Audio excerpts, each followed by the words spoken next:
కొడుకు ఒక వయసు వచ్చిన తరువాత కూడా ఒక్క రూపాయి సంపాదించలేదనుకోండి, సఖే ఓ స్నేహితుడా విను అని ఒక ముఖ్యమైన విషయాన్ని ప్రతిపాదిస్తున్నారు. డబ్బు లేకపోతే నిందకి గురైపోతావు.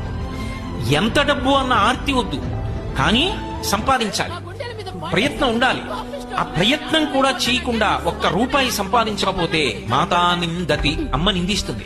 నాభినందతి పిత, తండ్రి కొడుకుని చూసి సంతోషంగా ఎరా అని ఇలా వెన్నుపాం మీద తట్టడు. అనుగచ్చతి సుత కాంతాపినా లింగతే, భార్య కూడా ప్రియమార ఆలింగనం చేసుకోదు.